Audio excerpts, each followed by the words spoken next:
दोस्तों, मैं हूं आपका अपना देविंदर सिंह चावला। आज मैं फिर आपके सामने आया हूं एक नया वीडियो लेके। इससे पहले जो मैंने वीडियो बनाया था वो कनाडा टूरिस्ट वीज़ा के प्रोसेसिंग टाइम के ऊपर बनाया था, तो उसके ऊपर आपके बहुत अच्छे व्यूज़ आए, उसके लिए आपका बहुत बहुत धन्यवाद। तो आज मैं जो आपके सामने वीडियो लेके आ रहा हूँ उसमें मैं आपको ये बताऊँगा कि कनाडा टूरिस्ट वीज़ा जब आप अप्लाई करते हैं तो उसके लिए जो फॉर्म भरते हैं, आप एप्लीकेशन फॉर्म भरते हैं IMM 5257 और IMM 5645। तो उसमें लोग ज़्यादातर लोग उसमें कुछ मिस्टेक्स कर देते हैं। तो आप उन मिस्टेक से कैसे बच सकते हैं और आप अपना फॉर्म अच्छे से कैसे भर सकते हैं, उसके बारे में इस वीडियो में मैं आज डिस्कस करूंगा। चलो हम अपना वीडियो शुरू करते हैं। तो सबसे पहला जो पॉइंट है कि आपने जो एप्लीकेशन फॉर्म भरने हैं उसमें जो मेजर जो मेन फॉर्म होता है IMM 5257 फॉर्म होता है। जब आप कनाडा टूरिस्ट वीज़ा के लिए अप्लाई करते हैं तो यही फॉर्म भरा जाता है, इसको मेन एप्लीकेशन फॉर्म कहते हैं। तो क्या होता है कि आपने इस चीज़ का बहुत ध्यान रखना है कि जो आपका IMM 5257 फॉर्म है वो अच्छे से भरा गया है या नहीं भरा गया। तो इसमें क्या होता है कि जब भी आप एप्लीकेशन फॉर्म भरने जाते हैं तो वो ज़्यादातर लोग क्या करते हैं, किसी एजेंट के पास जाते हैं या कंसल्टेंट के पास या लॉयर के पास जाते हैं। उसको कहते हैं कि आप मेरा ये डिटेल है, आप इसको मेरा फॉर्म भर दीजिए। इसके बेस पे आप उसको अपना पासपोर्ट भी दे देते हैं, सारे डिटेल दे देते हैं, सारे कागज दे देते हैं। तो वो जो लॉयर है या वो जो कंसल्टेंट है या एजेंट है वो आपका फॉर्म भर देता है, या आप किसी फ्रेंड से भी लगवाते हैं तो वो भर देता है अपने आप ही फॉर्म आपका। तो उसमें बात क्या होता है कि आप उस फॉर्म को पढ़ते नहीं है। ना पढ़ने से ये होता है कि कुछ ना कुछ मिस्टेक्स उसमें रह जाती हैं, क्योंकि दूसरे को आपके बारे में ज़्यादा पता नहीं होता। आप जो एप्लीकेशन के साथ अपने डॉक्यूमेंट देते हैं उस बेस पे वो भर देता है, और कुछ गलतियां वो अपनी तरफ से भी कर देते हैं। कई बार उनको कुछ चीज़ें नहीं पता होती तो वो अंदाजे से भर देते हैं, तो उसके कारण उसमें गलतियां आ जाती हैं। तो इस चीज़ का आप ध्यान रखिए जब भी आपने अपनी एप्लीकेशन लगानी है। आपका जब वो फॉर्म एजेंट या कंसल्टेंट या लॉयर भर देता तो उसके उसके बाद आप उसको एक बारी ज़रूर पढ़िए और उसमें से जो भी गलती है उसको रिमूव करवाइए, ताकि आपका कोई बाद में आपको कोई प्रॉब्लम ना आए। तो इसके बाद हम चलते हैं दूसरे पॉइंट पे। अब आप बैंक में काम कर रहे हैं, हम एक एग्जांपल लेते हैं, यहाँ आप एक टीचर हैं, तो अब अभी तो आप वो काम कर रहे हैं, पर आप वो भर देते हैं कि मैं बैंक में काम कर रहा हूँ, बैंक एम्प्लॉई हूँ या बैंक मैनेजर हूँ, जो भी आपका रैंक है वो भर देते हैं। पर आपने पहले कुछ और काम किया होता है। जैसे कई लोगों ने पहले टीचिंग की होती है या ट्यूशन की होती है, या उनकी कोई बिजनेस कर रहे होते हैं, या कोई कहीं और काम कर रहे होते हैं। जैसे कोई लोग फैक्ट्री में काम कर रहे होते हैं, या कईयों ने सेल्स एंड मार्केटिंग का काम किया होता है। तो वो भी आपकी एक हिस्ट्री है, एम्प्लॉयमेंट हिस्ट्री है। तो उसके बारे में भी आप अपने फॉर्म में जरूर लिखिए, क्योंकि क्या होता है कि अगर आप कल को स्टेटस चेंज करवाते हैं, आप PR लेना चाहते हैं बाद में, या वर्क परमिट लेना चाहते हैं, तो उसमें फिर वो वीज़ा ऑफिसर आपसे क्वेश्चन करेगा। अगर आपने वहां जाके सपोज करो आपने सेल्स एंड मार्केटिंग में काम ले लिया, तो वीज़ा ऑफिसर पूछेगा आपका एक्सपीरियंस तो है नहीं इसमें, पर आप बताएंगे कि मेरा एक्सपीरियंस था, पीछे पास्ट में था, मैंने इतने साल वहां पे काम किया, तो वो कहेंगे कि आपके एप्लीकेशन फॉर्म में तो ये लिखा नहीं हुआ। तो इस चीज़ का आप ध्यान रखिए। आपका जो भी एम्प्लॉयमेंट हिस्ट्री है, जो पास्ट एम्प्लॉयमेंट हिस्ट्री है, उसको जितना मेंशन कर सकते हैं आप करिए, उसमें सारे डिटेल्स दीजिए। अगर आपने पहले टीचिंग का काम किया तो टीचिंग के बारे में लिखिए। अगर आपने किसी इंस्टीट्यूट में काम किया उसके बारे में लिखिए। कहीं फैक्ट्री में वर्कशॉप में काम किया तो उसके बारे में भी लिखिए। अगर आपने पहले एग्रीकल्चर किया उसके बारे में लिखिए। आपने जो भी काम किया, कोई फ्रीलांसिंग की है आपने, जैसे आपने कोई फोटोग्राफर का काम किया, कुछ भी आपने XYZ कुछ भी काम किया, आप उसके बारे में उसमें लिखिए। वो आपको बाद में हेल्प करेगा, बाद में आपका स्टेटस चेंज करने में हेल्प करेगा, आपको वर्क परमिट लेने में हेल्प करेगा, और आपकी PR होने में भी उसमें उसका बहुत बड़ा हाथ होगा। तो इस चीज़ का आप ध्यान रखिए और इस चीज़ को आप हमेशा उसमें मेंशन कीजिए, क्योंकि वहाँ पे वो लिखते हैं कि पिछले 10 साल का आप अपनी हिस्ट्री बताइए। अब उससे पहले की हिस्ट्री भी बता सकते हैं, उसमें कोई बार नहीं है, आप वो उसके बारे में सारे डिटेल डाल सकते हैं। इसके बाद हम चलते हैं तीसरे पॉइंट पे। तो तीसरा पॉइंट ये है कि देखो, इस जो वर्क परमिट में जब आप स्टेटस चेंज कराते हैं तो जो प्रॉब्लम आती है मैंने बताई है। तो इस केस में जो वाइफ्स हैं, जो लेडीज़ हैं, वो ज़्यादा सफ़र करती हैं। वो कैसे, जैसे जब आप अप्लाई करने जाते हैं कनाडा का टूरिस्ट वीज़ा, तो आप अपने एजेंट को जब कहते हैं कि आप फॉर्म भर दीजिए, मेरी फैमिली का भी फॉर्म भर दीजिए, मेरी वाइफ का, मेरे बच्चों का भी फॉर्म भर दीजिए, तो क्या होता है कि एजेंट आपसे कैजुअली पूछ लेते हैं कि आपके मिसेज तो हाउस वाइफ होंगे, ठीक है, तो आप बता देंगे कि अगर वो इस वक्त हाउस वाइफ है तो आप कह देंगे हाँ जी वो हाउस वाइफ है, तो वो उसमें लिख देंगे कि आपके जो मिसिज है वो हाउस वाइफ है। वो हो सकता है कि कुछ साल पहले वो कहीं जॉब करते हो, कहीं स्कूल में टीचिंग करते हो, या कहीं स्टोर में काम करते हो, कहीं लाइब्रेरी में काम करते हो, कहीं कोई और काम करते हैं, कोई अपना बिजनेस चलाते हो, ठीक है, कई कंप्यूटर्स में कंप्यूटर एडमिन का काम करते हो, तो उसके बारे में आपको नहीं पता, या पता भी हो तो आपने कैजुअली कह दिया कि जल्दी जल्दी अपना काम खत्म करने के लिए कह दिया कि हाँ जी वो हाउस वाइफ है, वो हाउस वाइफ भर देंगे। तो उसके बाद क्या होगा कि जब वो आप वहाँ जाएंगे तो वो अपना स्टेटस चेंज कराने की कोशिश करेंगे, आपके मिसेज या आपकी वाइफ है जो धर्म पत्नी है, तो उसके बाद में उसमें प्रॉब्लम आएगी। वो कहेंगे कि मैं ये काम करती थी, तो वो कहेंगे कि आपके जो फॉर्म है, एप्लीकेशन फॉर्म में तो लिखा हुआ है सिंपल हाउस वाइफ, तो वो उस चीज़ को नहीं मानेंगे, तो उसमें आपको प्रॉब्लम आएगी, कल को पीआर लेने में या वर्क परमिट लेने में आपको प्रॉब्लम आएगी।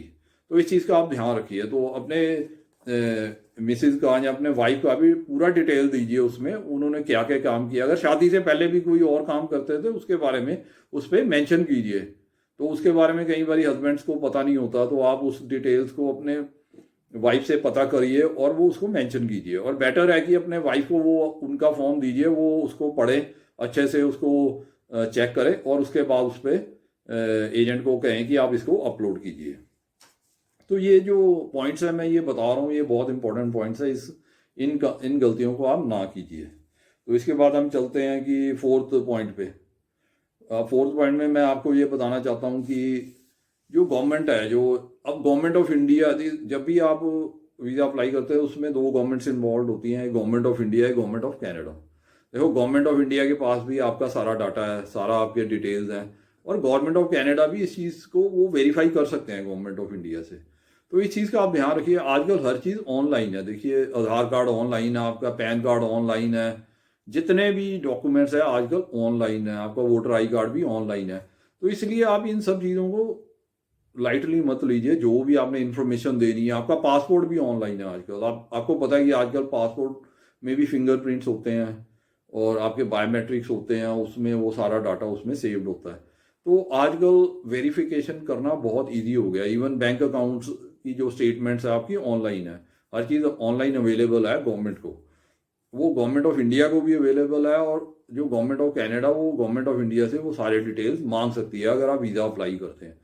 तो इसलिए आप इन चीज़ों को लाइटली मत लीजिए। आप ये मत सोचिए कि ये एक विजिटर वीज़ा, इसको लाइटली मत लीजिए। ये एक बहुत इंपॉर्टेंट डॉक्यूमेंट है, ये आपका एक लाइफ टर्निंग डॉक्यूमेंट है, तो इसलिए आप इसी को बहुत ध्यान रखिए। और जो भी आपने स्टेटमेंट, जो भी आपने इंफॉर्मेशन देनी है वो सच्ची दीजिए, और कोई भी फेक डॉक्यूमेंट मत लगाइए और कोई भी झूठी इंफॉर्मेशन ना दीजिए। वैसे अगर आप कोई भी फेक डॉक्यूमेंट देंगे या झूठी इन्फॉर्मेशन देंगे, वो वेरीफाई हो जाएगी, तो उसके बाद आपको जब आप उसके बाद आपको बैन भी लग सकता है, 5 ईयर बैन भी लग सकता है। तो इसलिए आप इस चीज़ का ध्यान दीजिए, हमेशा सच्ची इन्फॉर्मेशन दीजिए और झूठे डॉक्यूमेंट कभी मत दीजिए, क्योंकि जो कनाडा का टूरिस्ट वीज़ा वो डॉक्यूमेंट बेस्ड है। तो आपने एक बार गलत डॉक्यूमेंट आपने दे दिए तो वो सिस्टम में चढ़ जाएंगे, उनके कंप्यूटर में चढ़ जाएंगे, वो हमेशा वहीं पे रहेंगे, आप उनको वहाँ से रिमूव नहीं कर सकेंगे, क्योंकि आप जब दोबारा भी लगाएंगे तो उसके साथ मिसमैच होगी आपकी इन्फॉर्मेशन और आपको हमेशा रिफ्यूज़ल ही मिलेगी। उसके बाद मैं चलता हूँ फिफ्थ पॉइंट पे। तो इसमें मैं ये कहना चाहता हूँ कि आपने जो भी इन्फॉर्मेशन दी है, जब भी आपने एप्लीकेशन लगाते हैं तो उसमें जो भी आपने इन्फॉर्मेशन दी है उसका आप रिकॉर्ड रखिए। उस रिकॉर्ड की आप एक सॉफ्ट कॉपी रखिए और एक प्रिंटेड कॉपी अपने पास हमेशा रखिए, और अपने पास सेफ रखिए। सपोज करो अगर आपका वीज़ा नहीं लगता, तो जब आप दोबारा वीज़ा अप्लाई करना चाहेंगे तो वही सेम इन्फॉर्मेशन आप उसमें नए फॉर्म में डालिए, ताकि उसमें कभी भी मिसमैच ना हो। तो इसके लिए वो सारी इन्फॉर्मेशन अपने पास सेफ रखिए, अपने पास उसका एक रिकॉर्ड जरूर रखिए। तो इसके बाद हम चलते हैं सिक्स्थ पॉइंट पे। सपोज करिए कि कोई एक यंग कैंडिडेट है, एप्लीकेंट है, वो अपना एक वीज़ा अप्लाई करता है, तो उसमें उसको रिफ्यूज़ल आती है कि उसने मिसरिप्रेजेंटेशन की है। तो वो कहता है कि मैंने कभी तो पहले वीज़ा अप्लाई नहीं किया, तो मेरे ऊपर मिसरिप्रेजेंटेशन का चार्ज कैसे लग सकता है। देखिए ये एक केस है, एक ये एग्जांपल है मैं आपको देना चाहता हूँ। हो सकता है कि जब वो छोटा था अपने पेरेंट्स के साथ वो कनाडा गया हो, तो वहाँ पे वो एज ए फैमिली उन्होंने ओवरस्टे किया हो, तो उसके कारण उनके ऊपर ओवरस्टे का चार्ज लगा, उनको डिपोर्ट किया गया, या वो अपने आप आ गए पर उन्होंने ओवरस्टे किया था। तो जब वो जो छोटा बच्चा था उस वक्त वो छोटा था, मतलब उसकी एज 3 या 4 साल रही होगी, उसको ये नहीं पता कि उन्होंने उसको ओवरस्टे किया था, क्योंकि वो बच्चा, उसको इस चीज़ का इन्फॉर्मेशन नहीं थी। तो पर जब वो बड़े होके वीज़ा अप्लाई करता है तो पर उसके रिकॉर्ड में वो ऑलरेडी वहाँ पे वो चीज़ स्टैंड करती है कि इन्होंने, इनकी फैमिली ने ओवरस्टे किया था, तो उसका चार्ज भी उस बच्चे के ऊपर लगेगा। अब जो वो बच्चा है, जब वो बड़ा हो गया, उसने वीज़ा अप्लाई किया, उसने नहीं मेंशन किया कि हमने ओवरस्टे किया था, तो उसके कारण उनके ऊपर मिसरिप्रेजेंटेशन का चार्ज लग सकता है। तो इसलिए मैं कहता हूँ कि जो भी आपने इन्फॉर्मेशन एक बारी दी है उसका आप रिकॉर्ड रखिए, और जब नेक्स्ट आप फॉर्म भरते हैं उसमें उसी रिकॉर्ड को यूज़ कीजिए, उसी के बेस पे उस फॉर्म को भरिए। इसके बाद हम चलते हैं 7th पॉइंट पे। इसमें ये बताना चाहता हूँ कि जब आप एक बारी कनाडा चले जाते हैं, आप एक बारी कनाडा विजिट करके आ जाते हैं, आप चाहे टाइम पे आ जाते हैं या टाइम के बाद आते हैं, अगर आपने ओवरस्टे किया तो वो बहुत बुरी बात है, आपको ऐसा नहीं करना चाहिए। अगर आप टाइम के बीच में भी आ जाते हैं तो आते वक्त वो आपसे कोई क्वेश्चन नहीं पूछते, सिर्फ आप जब जाते हो तो तभी उनसे वो आपसे सवाल जवाब करते हैं और आपसे क्वेश्चन पूछते हैं कि आप किस लिए आए हैं, कितनी देर रहेंगे और कहाँ रहोगे, ये सारे क्वेश्चन वो पूछते हैं। तो इस चीज़ का आप ध्यान रखिए, क्योंकि वो जब आप वहाँ से वापस आते हैं तब वो आपसे कुछ नहीं पूछते, पर जब आप नेक्स्ट टाइम जाएंगे, जब आप दोबारा थोड़ी देर के बाद जाओगे, आपके पास वीज़ा है, सब कुछ है, तो वो सारे क्वेश्चंस आपसे पूछेंगे। तो ये भी पूछेंगे कि पिछली बार जब आप आए थे तो आप कहाँ रहे थे, और अब इस बार ही आप आ रहे हैं, किस पर्पज़ से आ रहे हैं। ठीक है, तो इस चीज़ के लिए आपको रेडी रहना चाहिए, इस चीज़ के लिए आपको तैयार रहना चाहिए। इसलिए आप अपना कभी भी इमिग्रेशन रिकॉर्ड कभी ख़राब मत कीजिए, कभी ओवरस्टे मत कीजिए, कभी झूठ मत बोलिए, कभी कोई भी इलीगल काम आप मत करिए। तो उसके कारण आप अगर दोबारा जब आप जाएंगे, अगर आपने पिछली बारी कुछ आपने हाइड किया है या कुछ गलत काम किया होगा, कुछ आपने ओवरस्टे किया होगा, तो आपको फिर दोबारा एंट्री नहीं देंगे, वहाँ से आपको वापस भी भेज सकते हैं। इसके बाद हम चलते हैं 8th पॉइंट पे। इस पॉइंट में मैं आपको ये बताना चाहता हूँ कि जब आप विजिटर वीज़ा या टूरिस्ट वीज़ा पे जाते हैं तो आप इस एक बहुत इंपॉर्टेंट चीज़ का ध्यान रखिए। देखिए, आपका जो मोबाइल फ़ोन है वो आपकी सारी इन्फॉर्मेशन कैरी करता है, उसमें हर चीज़ होती है। ठीक है, विजिटर वीज़ा पे जो जाता है, टूरिस्ट वीज़ा पे जाता है, उसका जो सबसे बड़ा दुश्मन उसका मोबाइल फ़ोन है। तो अगर वीज़ा ऑफिसर आपका मोबाइल फ़ोन चेक करता है और उसमें उसको कुछ सेंसिटिव इन्फॉर्मेशन मिल जाती है, उसमें ऐसी बात मिल जाती है कि आप यहाँ पे जॉब करने आ रहे हैं, आप किसी से चैट कर रहे हैं जॉब के बारे में, या किसी एम्प्लॉयर से बात कर रहे हैं जॉब के बारे में, अगर वो उसमें वो चैट देख लेते हैं या कोई ऐसा मैसेज देख लेते हैं, या उसमें कोई आपकी फ़ोटोग्राफ्स है जिसमें आपने फ़ोटोग्राफ्स रखी हुई हैं अपने सर्टिफिकेट्स की, अपनी अपॉइंटमेंट लेटर की, या कोई रेफरेंस लेटर की, या जो आपका रिज्यूम है उसकी आपने फ़ोटो रखी हुई है, तो वो आपके लिए एक मुसीबत का कारण बन सकती है। तो आप पहले इस चीज़ को देख के जाइए, जब भी आप अपना फ़ोन लेके जाइए उसमें से सारी ऐसी चैट्स और सारी ऐसी जो इन्फॉर्मेशन आप डिलीट करके जाइए। उसमें ऐसी कोई भी बात उनको नहीं दिखनी चाहिए जिससे उनको शक हो कि आप एज ए विजिटर नहीं आ रहे, आप एज ए टूरिस्ट नहीं आ रहे, आपका मकसद कुछ और है। तो इन चीज़ों का आप बहुत ध्यान रखिए, और जो भी इसमें ऐसी चैट्स हैं या जो भी ऐसी चीज़ें हैं, आप पहले ही डिलीट कर दीजिए उनको। डिलीट भी आप कम से कम 15 दिन पहले या 1 महीना पहले ही कर दीजिए, ताकि आपको एंड में प्रॉब्लम ना आए। कई बारी जल्दबाजी में वो सब चीज़ें रह जाती हैं, तो आपको वो बाद में जैसे ही आप वहाँ पे लैंड करेंगे तो इमिग्रेशन ऑफिसर को अगर इस चीज़ का पता लग गया तो आपके लिए प्रॉब्लम हो जाएगी। हाँ, इसके बाद हम चलते हैं 9th पॉइंट में। और 9th पॉइंट में मैं ये कहना चाहता हूँ कि आप अपना जो सोशल मीडिया अकाउंट भी है, जो जैसे जिनकी फेसबुक अकाउंट है, और भी जो इंस्टाग्राम का अकाउंट है, जो भी आपके यूट्यूब अकाउंट है, तो उसमें क्या है कि कई बार लोग जब उनको वीज़ा मिल जाता है तो वो बहुत हाइप करते हैं उसका, और बहुत खुश हो जाते हैं, बहुत एक्साइटेड हो जाते हैं। ये एक नॉर्मल बात है, जब किसी को वीज़ा मिलता है तो उनको एक्साइटमेंट होनी या खुशी होनी एक आम बात है, इसमें कोई अलग बात नहीं है या कोई अजीब बात नहीं है। तो क्या होता है कि वो इस जोश में अपने सोशल मीडिया अकाउंट में कुछ ऐसी इन्फॉर्मेशन शेयर कर देते हैं, जैसे वो कह देते हैं कि मेरे को अब वीज़ा मिल गया, अब मैं वापस नहीं आऊँगा, ऐसे बोल देते हैं। या वो ऐसे बोल देते हैं कि अब मेरी वहाँ तो जॉब पक्की है, मेरे को तो जॉब मिल गई, अब मैं वापस क्यों आऊँगा, या कुछ ऐसी कोई चीज़ वो डाल देते हैं अपने सोशल मीडिया अकाउंट में। तो वो भी आपके लिए प्रॉब्लम का कारण बन सकती है, क्योंकि आपका जो सोशल मीडिया अकाउंट है वो वीज़ा ऑफिसर भी चेक कर सकता है। वो वहाँ का जो, जब आप इमिग्रेशन के लिए लैंड करें वहाँ पे इमिग्रेशन ऑफिसर भी उसको चेक कर सकता है। तो इस चीज़ के से आप ध्यान रखिए, इस चीज़ से आप दूर रहिए, ऐसे काम मत कीजिए, इससे भी आपको वहाँ से एंट्री बैन हो सकती है। तो इस चीज़ का आप ध्यान रखिए। और इसके बाद हम चलते हैं 10th पॉइंट पे।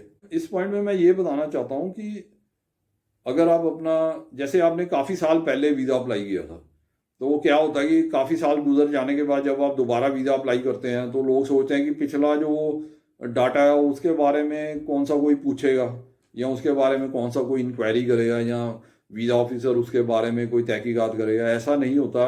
आपका चाहे जितना मर्जी पुराना डाटा है, चाहे 10 साल पुराना है, चाहे 20 साल पुराना है, तब भी वो सिस्टम में होता है। तो आप उसको भी वेरीफाई करके उसी के साथ मैचिंग डाटा अपना डालिए जब आप भी अप्लाई करते हैं। तो इस चीज़ को अगर आप नहीं ध्यान देंगे तो आपको रिफ्यूज़ल मिल सकती है। तो अब हम चलते हैं 11th पॉइंट पे। तो 11th पॉइंट में मैं आपको बताना चाहता हूँ कि आपने जो भी इंफॉर्मेशन देनी है, आपने उसको सच्ची इन्फॉर्मेशन देनी है, ट्रू इन्फॉर्मेशन देनी है, और जो भी आपने डॉक्यूमेंट्स लगाने हैं वो ओरिजिनल लगाने हैं। उसमें कोई भी फेक डॉक्यूमेंट आपने नहीं लगाना, ना ही कोई गलत चीज़ उसमें मेंशन करनी है।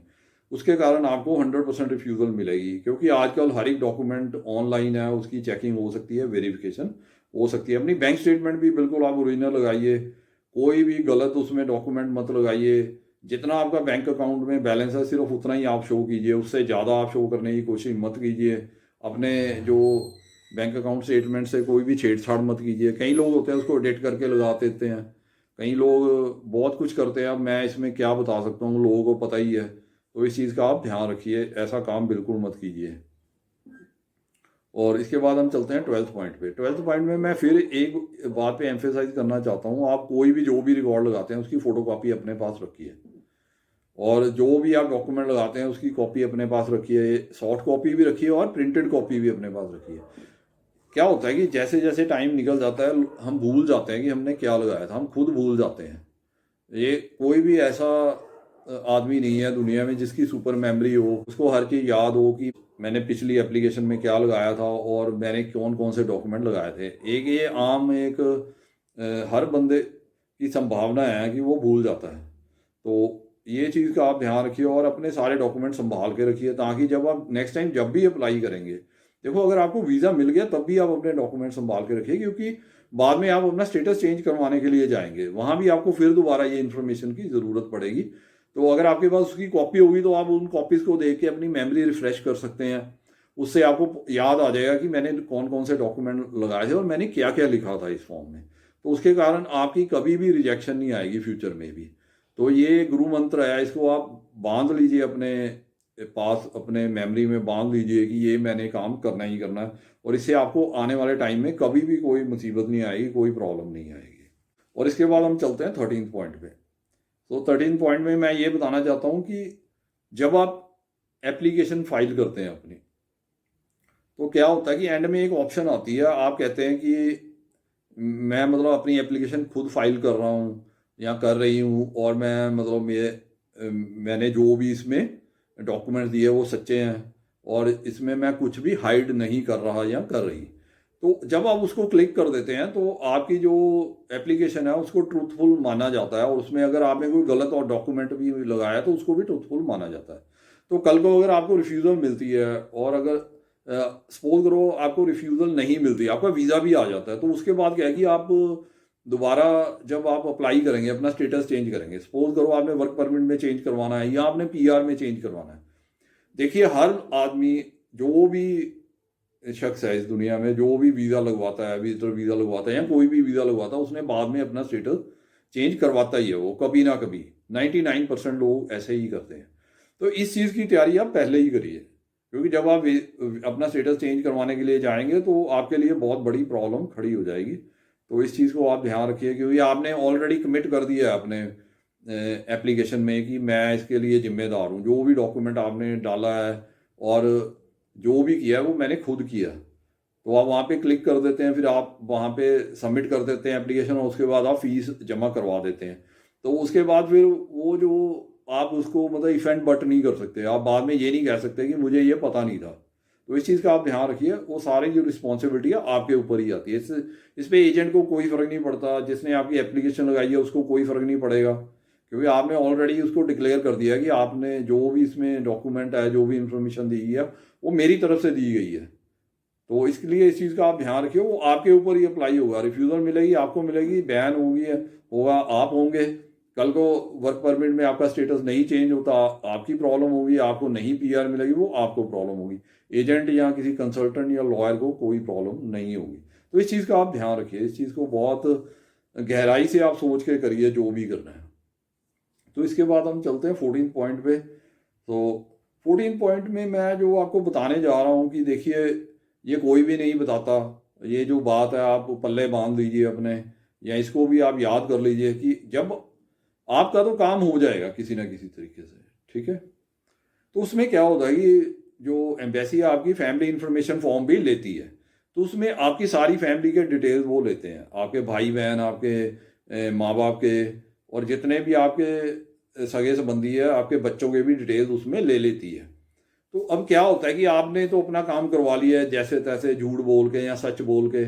मैं ये नहीं कह रहा कि हर आदमी झूठ बोल के करवाता है, सच्चे ज़्यादातर जो वीज़ा अप्रूव होते हैं, जो सच्चे डॉक्यूमेंट लगाते हैं, उन्हीं का ही होता है। अगर सपोज करो किसी का हो भी जाता है दूसरे तरीके से, तो बाद में उनके पेरेंट्स को प्रॉब्लम आएगी, उनके बच्चों को प्रॉब्लम आएगी, और उनके भाई बहन को भी प्रॉब्लम आएगी। क्योंकि अगर आप अपने जो ये इन्फॉर्मेशन है बचा के नहीं रखेंगे अपने पास, उसके डिटेल्स आप अपने पास नहीं रखेंगे, जब आपका भाई या बहन वो अपना वीज़ा लगवाने के लिए जाएगा, तो उसको भी आप अपनी ये इन्फॉर्मेशन शेयर कीजिए कि मैंने ये चीज़ भरी थी, आप भी यही भरी है, ताकि कोई प्रॉब्लम ना आए, ना आपको कोई प्रॉब्लम आए, ना आप, अगर उन्होंने आपकी कुछ और इन्फॉर्मेशन भर गई तब भी आप झूठे ठहराए जाएंगे, क्योंकि आपका फॉर्म है उसके साथ मैच हो जाएगा। तो उसके कारण भी आपको प्रॉब्लम खड़ी हो सकती है, आपका स्टेटस बाद में कैंसिल हो सकता है।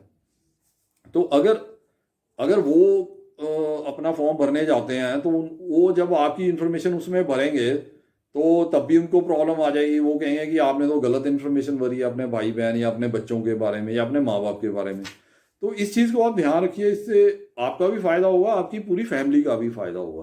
तो जो आप ये इन्फॉर्मेशन अपने पास बचा के रखेंगे, या अपने भाई बहन या जो भी आपके फैमिली में जब वो वीज़ा एप्लीकेशन लगाने जाएंगे, उसके साथ आप उनके साथ ये डॉक्यूमेंट शेयर कर सकते हैं। वो उसी हिसाब से अपनी एप्लीकेशन बनाएंगे, ताकि आपको भी प्रॉब्लम ना आए, उनको भी प्रॉब्लम ना आए, और उनकी भी एप्लीकेशन इजीली प्रोसेस हो जाए, और उनको भी वीज़ा मिल जाए, और उनका बाद में स्टेटस भी चेंज हो जाए, और उनको भी पीआर मिल जाए।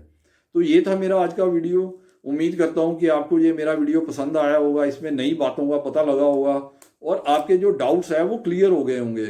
मेन जो इसमें मैं आपको ये बताना चाह रहा हूँ कि आप जो अपनी एप्लीकेशन है वो सीरियसली भरिए। उसको ये मत सोचिए कि ये मतलब फॉर द टाइम बीइंग है, ये फॉर द टाइम बीइंग नहीं है, ये एक सीरियस मैटर है, ये लाइफ चेंजिंग डॉक्यूमेंट है आपका। इसके बाद मैं ये बताना चाहता हूँ कि अगर आपको मेरी वीडियो पसंद आई है, तो आप इसको अपने फ्रेंड्स, फैमिली मेम्बर और रिलेटिव्स के साथ शेयर कीजिए। इसके बाद अगर आपके मन में कोई क्वेश्चन है, कोई डाउट है, जो इस वीडियो के ऊपर मेरा कॉन्टैक्ट नंबर आ रहा है उसके ऊपर आप फ़ोन करके मेरे से अपने क्वेश्चंस का आंसर ले सकते हैं और अपने डाउट्स क्लियर कर सकते हैं। अगर आप मेरे वीडियो पे आज पहली बार ही आए हैं, तो आप मेरे चैनल को सब्सक्राइब कर लीजिए, और इसके बाद जो बेल आइकन आता है उसको प्रेस कर दीजिए, ताकि आपको मेरे नई वीडियोस की इन्फॉर्मेशन और नोटिफिकेशन सबसे पहले मिल सके। इसके बाद जो मैं सभी वीडियोस में एक ऑफर देता हूँ कि आप अगर मेरे से मिलना चाहते हैं, और अपनी जो कनाडा टूरिस्ट वीज़ा की फ़ाइल या ऑस्ट्रेलिया टूरिस्ट वीज़ा की फ़ाइल है, या कोई भी टूरिस्ट वीज़ा की फ़ाइल है, फ्री ऑफ कॉस्ट बनवाना चाहते हैं, तो आप मेरे को इस नंबर पे कांटेक्ट करके मेरे साथ अपॉइंटमेंट फिक्स करके आप मेरे को ऑफिस में मिल सकते हैं। मैं आपकी फ़ाइल फ्री ऑफ कॉस्ट बनाने में पूरी हेल्प करूँगा। इसके बाद अगर आपके मन में अभी भी कोई क्वेश्चन है या डाउट है, वो आप इस वीडियो के कमेंट सेक्शन में डाल दीजिए, मैं उसका आंसर भी आपको ज़रूर दूंगा। इसके बाद मैं आपको बताना चाहता हूँ, जैसे मैं हर अपने वीडियो पे बताता हूँ कि मैंने आपके लिए ये बुक लिखी है, जिसमें मैंने सारे आपको डॉक्यूमेंट्स बताए हुए हैं कि कौन कौन से डॉक्यूमेंट लगाने हैं, उनका स्पेसिमन भी दिया हुआ है, सैंपल सारा कुछ दिया हुआ है, जिसको आप देख के अपने आप अपनी फाइल बना सकते हैं। किसी एजेंट या कंसल्टेंट के पास जाने की जरूरत नहीं है। इस बुक की कीमत है सिर्फ 450 रुपये, 450 रुपीज़ ओनली, जो आप मुझे पेटीएम या बैंक ट्रांसफ़र से या गूगल पे से भी भेज सकते हैं। और जैसे ही आपकी पेमेंट मुझे मिलेगी, तो मैं आपको ये जो बुक है आपको आपके एड्रेस पे कोरियर या रजिस्टर्ड पार्सल के थ्रू भेज दूँगा। इसी तरह एक बुक मैंने ये भी लिखी है, जिसमें मैंने वर्क परमिट के बारे में बताया कि आप कनाडा का वर्क परमिट कैसे ले सकते हैं, कौन कहाँ से जॉब अपनी ढूंढ सकते हैं, कैसे आप जॉब के लिए अप्लाई कर सकते हैं और LMIA के लिए अप्लाई कर सकते हैं। उसके बाद आपने अपना जो फाइल है कैसे बनानी है वर्क परमिट के लिए, कौन कौन से फॉर्म भरने हैं, कौन कौन से डॉक्यूमेंट लगाने हैं और क्या क्या डिटेल्स जो आपको चाहिए पता होना चाहिए, वो इस बुक में सारी दी हुई है। इसकी कीमत भी सिर्फ 450 रुपये है, 450 रुपीज़ ओनली। ये भी आप मुझे गूगल पे या पेटीएम या बैंक ट्रांसफ़र के द्वारा भेज सकते हैं। और मैंने जो पेटीएम और गूगल पे नंबर है नीचे डिस्क्रिप्शन में दिया हुआ, आप वहाँ पे पेमेंट करके मुझे जैसे ही इन्फॉर्म करेंगे मैं आपको आपके एड्रेस पे ये बुक कोरियर या रजिस्टर्ड पार्सल के द्वारा भेज दूंगा। इसके अलावा जो मैं हर वीडियो में ऑफर देता हूँ आप लोगों के लिए, आपके बेनिफिट के लिए, कि अगर आप कनाडा की टूरिस्ट वीज़ा की फ़ाइल फ्री ऑफ कॉस्ट बनवाना चाहते हैं तो आप मेरे को कॉन्टैक्ट कर सकते हैं मेरे मोबाइल नंबर पे जो नीचे डिस्क्रिप्शन में दिया हुआ है। तो उसके ऊपर आप मेरे से कॉन्टैक्ट करके अपॉइंटमेंट फिक्स करके मेरे ऑफिस आ सकते हैं और अपनी फ़ाइल जो कनाडा टूरिस्ट वीज़ा के लिए बिल्कुल फ्री ऑफ कॉस्ट बनवा सकते हैं। तो ये था मेरा आज का वीडियो। Okay, bye.